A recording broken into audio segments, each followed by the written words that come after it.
Nice, c'est quand même l'une des premières villes de France, hein, avec un potentiel de voyageurs énorme. C'est une belle ville, une ville toujours très accueillante, où on prend un vrai plaisir donc à venir au moins une fois tous les 2-3 ans.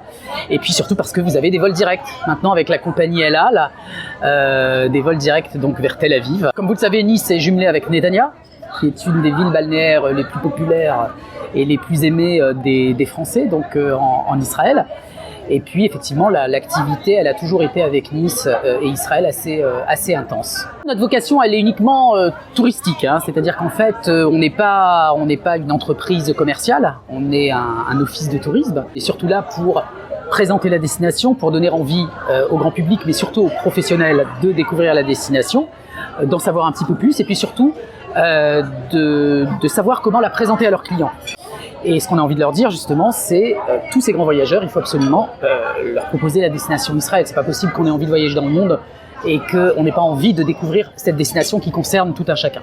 À 4 heures de vol de Paris ou de Nice, Israël présente des avantages énormes, et c'est aussi aux agences de voyage de convaincre leurs clients qui n'ont peut-être pas forcément l'idée initiale de se dire « j'irai bien en Israël », au contraire de leur dire « non, c'est Israël, c'est une destination où le soleil brille pour tous ». La France reste le premier marché pour le tourisme israélien, premier marché européen et deuxième du monde, après les États-Unis. Avant le Covid, en 2018 et surtout 2019, on a battu des records de fréquentation puisqu'on a eu 4 600 000 touristes, toutes provenances confondues, qui ont découvert Israël sur une population de 9,5 millions d'habitants, dont 370 000 Français. Il y a beaucoup d'Israéliens qui sont très attirés d'abord par la France, et puis par la Riviera, comme ils le disent, hein, la Riviera française. Et c'est sûr que Nice, Cannes, au-delà Saint-Tropez, la Provence, et toute la région PACA hein, du sud de la France est très très connue en Israël, de par les francophones qui y vivent et qui en font la promotion, par le ministère français aussi du tourisme hein, qui est très actif aussi en Israël. Hein. Les Israéliens sont pas loin, je crois,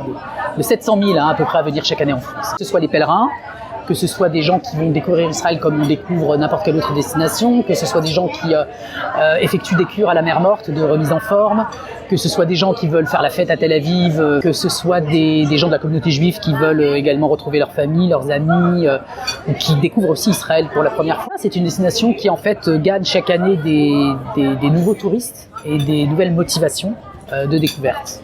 Depuis déjà 2019, on a ouvert la liaison Nice-Tel Aviv. Après, avec les événements, le confinement, le Covid, il y a une petite coupure, si je puis dire. Mais maintenant, depuis le mois d'avril et le mois de mai, on a rouvert la liaison Nice-Tel Aviv.